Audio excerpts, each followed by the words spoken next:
love yourself with the proper diet, exercise, and skincare para ma-delay ang age nyo. Magiging ano kayo, magiging minus 10 years. Ako na nagsabi, alam niyo naman, pag i-reveal ko yung edad ko, baka magulat kayo. O, diba? So, ayan Mare. Ano yun? Seryoso tayo. Paano ka naman nagsimula at napasok mo yung showbiz as a sexy star?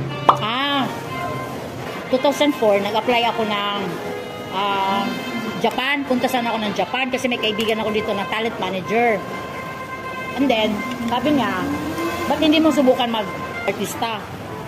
Kasi, ang artista, madali lang ang pera. Di sabi ko, kaso lang, lumayas ako sa amin, hindi nila alam. Kung nasaan ako, ano na ang ginagawa ko dito. Then, hindi man ako marunong umarte. Hindi rin ako marunong magtagalog, bulol-bulol ako. Kaya marami nag-ano sa akin. Sabi ko, ay ayoko kasi lumayas na ako sa amin. Baka ako ano nila sa akin, nandito lang pala ako sa Manila, naglalakwatsa. Then, at saka hindi man ako marunong mag-Tagalog, tsaka hindi ako marunong umarte, kaya wag na, mag-Japan na lang ako. Pinilit ako kasi hindi mo kailangan umarte daw kasi maghubad lang daw. Talaga lang maghubad kasi nga 60 star. That time, uso yun, mga hot babes, mga ganon. So, napapayag ako kasi nga, malaki ang kitaan. Siyempre, ang lola mo, kailangan mag-survive sa Maynila kasi nga, layas lang naman ako. So, wala akong source of income. Kaya yun ang naisip ko na napapayag ako. Pero wala talaga sa isip ko na ambisyon ko mag-artista. Bago nag-PBB, paano ka naman nadala sa Senado, na ipatawag sa Senado? Yun nga, yung pagpasok ko, pag-start ko ng showbiz, 2004, pumutok na yung pangalan ko dahil nga, nung na-interview ako sa TV show ni Tito Boy na controversial, so, naano nila na, akala ko normal lang na, sabi ko, may mga jowa-jowa akong politician, may jowa-jowa akong businessman. Pumutok kasi big deal pala yun. So yun, hanggang na nisinakyan ng media, nagulantang ang mga politiko kasi nga nabanggit ko na may mga politician. Pinatawag ako sa Senado para i-name-drop kung sino yon sila. Siyempre, kung nag-name-drop ako noon, siguro wala na ako ngayon, matagal na ako tigok. Kasi ang dami kong detreat that time.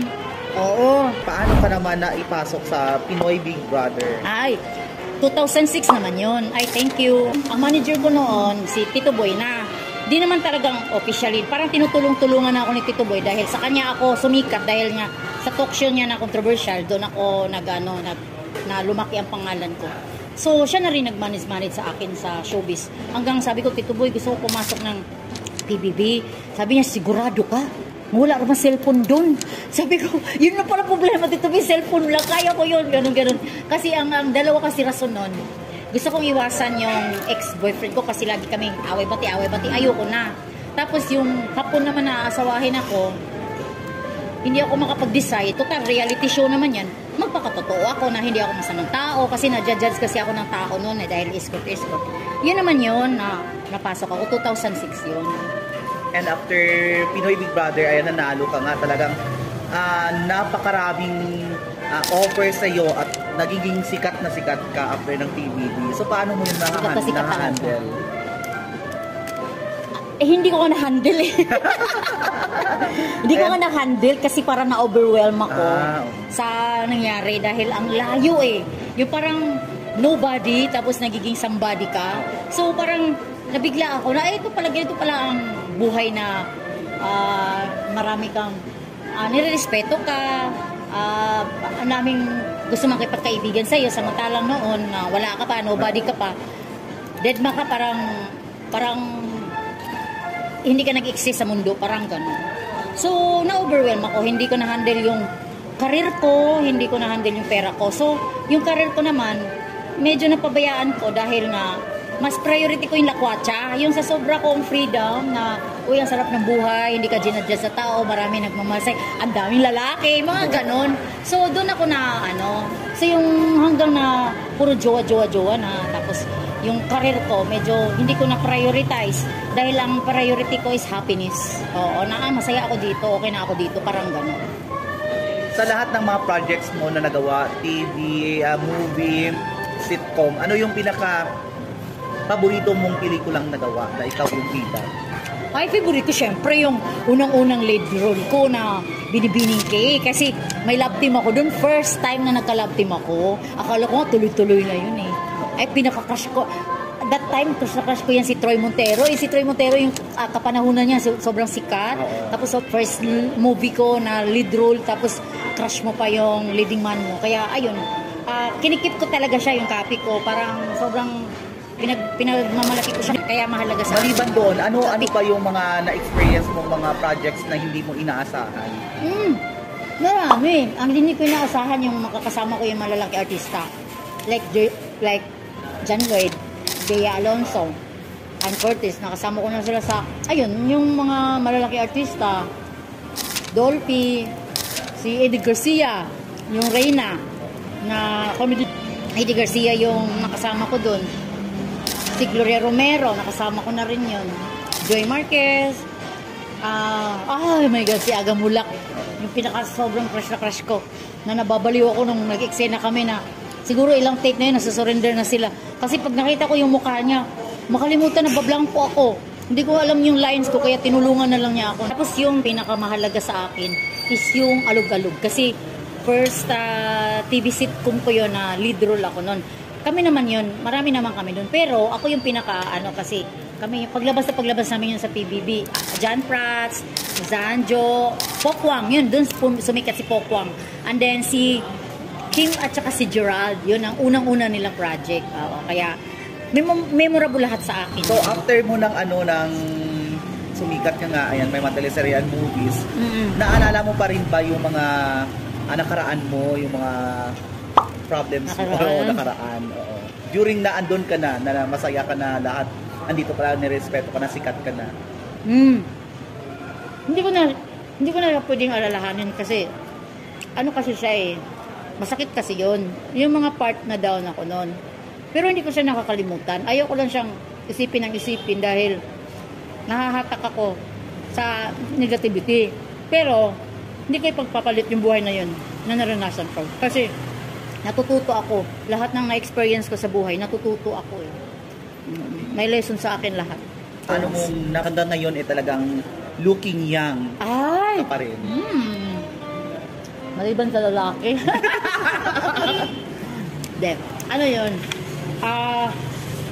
Pag pasok mo sa isip mo na professional ka, ang source of income mo, ang profession mo is beauty, artista, acting, mukha, puhunan, mukha, talent. Yun ang pangalagaan mo. Kasi kung mawala yan, wala ka ng income. Ang image ko kasi is sexy comedian. Nandun kasi yung word na sexy. So yun ang pinangalagaan ko na dapat sexy ka. So hindi, siyempre dadaan yung mga panahon, siyempre magdadagdag yung edad mo. Kailangan kong gagawa ng paraan na look young pa rin. Kasi hindi pwedeng mawala yung sexy Kiana. Dahil nagsushow ako, ina-expect ng tao na sexy ka pa rin. So mas maganda kasi yung makita kanila sa personal, uy, sexy pa rin siya, uy, mukha pa rin siyang bata. Kasi alam naman nila na nauna naman talaga ako. Nauna ako pinanganak, nauna ako nag-artista, nauna ako, ahead ako sa kanila. So, magkaedad ka talaga. So, ang ano ko lang, mas bata ako tingnan. Parang sa edad ko. Parang ayaw kong sabayan yung edad ko. Kasi pag sasabayan ko yung edad ko, talagang manang ka na talaga. So, huwag mong sabayan. Yung ihiwalay mo siya, i-delay mo siya ng 10 years, gano'n. Para look young ka pa rin, para kikita ka pa rin, magkakakuha ka pa rin ng mga projects. Kasi yan ang source of income mo Ayan. Alam na natin na may mga beauty secrets ka. Sa lahat ng mga beauty secrets mo, ano yung beauty secrets mo na talagang i-share mo sa mga fans, sa mga mga tao sumusubaybay sa iyo? Nakita kanila sa bench na rumarampa noon.